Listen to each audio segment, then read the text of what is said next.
പകരും കരമോ നീ എന്നും ജനമാമി നദിയിൽ വീണൊഴുകി നീ എന്നും ഇടത് പലതുണ്ട് മുന്നിൽ നീയുണ്ട് പൊരുതി നേടുന്ന കനവിൽ നീയുണ്ട് കഠിന വഴികളിൽ കരുതലുമുണ്ട് ഇടിമിന്നലായ ജനനായകനെ തുടികൊട്ടിടുന്ന ഗണപാലകനെ പടവെട്ടി വന്ന ജനസേവകനെ ഇനി മുന്നിലുള്ള ധ്വജവാഹകനെ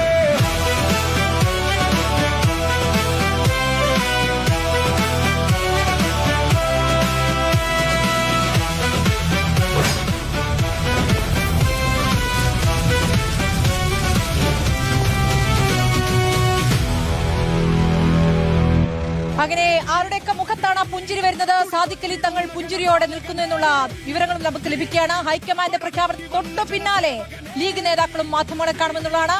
പാണക്കാട്ട് ഇപ്പോൾ അടച്ചിട്ട മുറിയിൽ ലീഗ് നേതാക്കളുടെ ചർച്ച തുടരുകയാണ്. ഖർഗെ ലീഗിനെ അറിയിച്ചത് വീടി തന്നെയെന്ന ആദിൽ പാലോട് നമുക്ക് പങ്കുചേരുന്നുണ്ട്. ആദിൽ പാലോടിലേക്ക്. ആദിൽ പാലോട്, ഇപ്പോൾ KC വേണുഗോപാൽ പോയിരിക്കുന്നത് വീട്ടിലേക്കാണ്. നിരാശയോടുകൂടിയാണ് മടക്കം. ഇപ്പോൾ മല്ലികാർജ്ജുൻ ഖർഗെ ലീഗിനെ അറിയിച്ചിരിക്കുന്നതും വീടി തന്നെയാണ് എന്നുള്ളതാണ്. ആ വിവരം നമ്മൾ സ്ഥിരീകരിക്കുന്നുവല്ലേ ആദിൽ പാലോട്?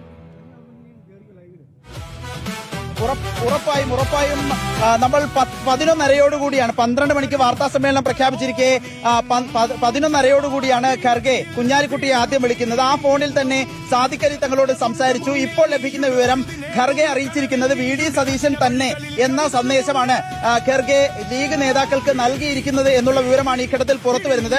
അല്പസമയത്തിനുള്ളിൽ നമ്മുടെ ഇതേ ക്യാമറ ഫ്രെയിമിൽ തത്സമയം KC വേണുഗോപാൽ വീട്ടിലേക്ക് വസതിയിലേക്ക് എത്തുന്ന ദൃശ്യങ്ങൾ കൂടി ഇപ്പോൾ എത്തും. അല്പസമയത്ത് നിരാശയിലാണ് എന്ന് തന്നെ നമുക്ക് പറയേണ്ടി വരും. KC പിന്നെ കാണാം എന്ന് പറഞ്ഞുകൊണ്ടാണ് അവിടെ നിന്നും പിരിഞ്ഞത്. ഇപ്പോൾ നമ്മൾ KCയുടെ വസതിക്ക് മുന്നിൽ എത്തിക്കഴിഞ്ഞിരിക്കുന്നു. KCയുടെ വസതിക്ക് മുന്നിൽ